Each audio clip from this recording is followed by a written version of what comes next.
our last 20 time, and so I ended up going through 3 different projects, and it started out with being my original 20 time was to organize a student musician concert to help raise money to keep music and music education in schools.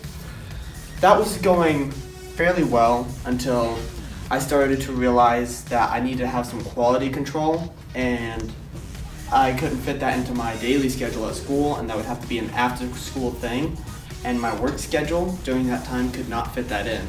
And so I couldn't think of anything, and I wanted to be there to actually see it, and I wanted to have more of a part in than Willis telling me, yeah, looks good, and so on and so forth. I figured out dates and times for it, but that was the one thing that ultimately pushed me away from that project. And then my second 20 time project for the semester was to go out and street perform in downtown Springfield. It's on Fridays and Saturdays. It's a really busy time, and it's a good place. So if you have any sort of talent that you think is good, it's a really cool place just to perform. Even if you don't make money, it's a really cool experience. However, this one also went down the drain. I performed downtown 4 times for an hour and a half over the course of a 1-month period.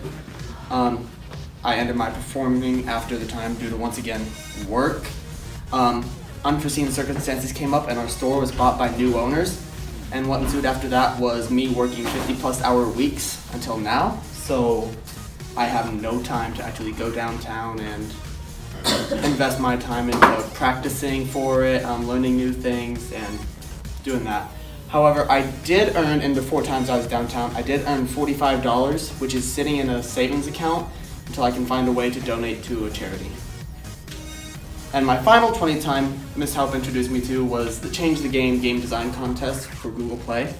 In the final months of the semester, she introduced this to me, and it's been something that I've wanted to do for a really long time. Just I never really found a time or a reason for myself to do it. And I can help the school by doing this because the winner of the contest gains $1,500 or somewhere around there grant to help the technology program. So my last months of the school year were to do this. I had wanted to do illustrations to benefit the game and my submission. However, my illustration abilities are lacking. So I've figured out the game how I want it figured out, and it's come from my pretty much lifetime of me playing games, and just what's been stewing up here in my head. And these are all the forms you have to fill out on the Google Change the Game Design submission. And so everything's been figured out. The description of the game, how we describe it, it's very cinematic. What I've learned from myself is the games you really remember, the experiences you remember, aren't the ones that are the most fun per se, where you're going around shooting things, etc. It's the ones that make you think. Games like Nier Automata, it uses a variety of morals and ethics to make you actually question yourself and how you think and how you were raised. Dark Souls and just its general mechanics, how it makes you feel different than if you were playing a different game. And just the storytelling techniques of the developer, Hideo Kojima, who produced Metal Gear Solid. These are all games that I've played throughout my life, and they've had an impact on how I want my game, if I ever make it, if this gets made, how I want it to be designed. It would use cutscenes, dialogue, and environment to convey emotion in the player rather than the character's emotions and reactions. I want the focus on it to be the story and everything the player experiences rather than combat, fighting, shooting, all that. It's meant to be very psychological, as I just said, making the player question their own morals and views about the gray areas in life.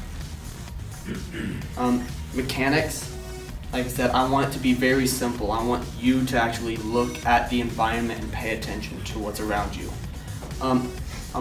Like I said, the story and the environment, players can walk, inspect, and it has a very basic combat system.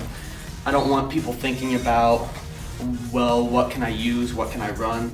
I just want them to progress throughout the game and see how the character's growing, how the character is changing, and how you yourself are perceiving the emotions and everything.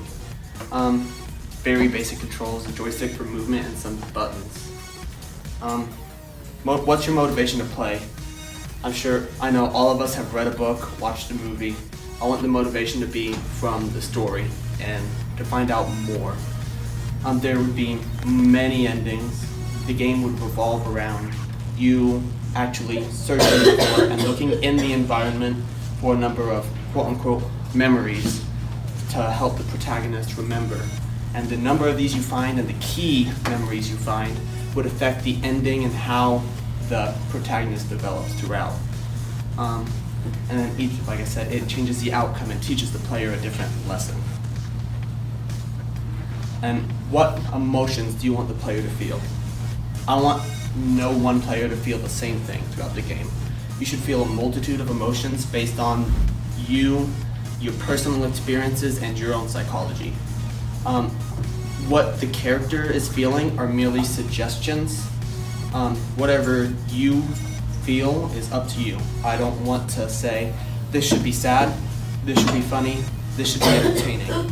The goal of the game is to make you question yourself and the world around you.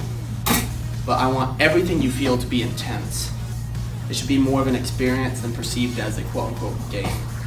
And then every playthrough should be different. No one should feel the same thing, come out with the same outcome and the same takeaways. What genres is it?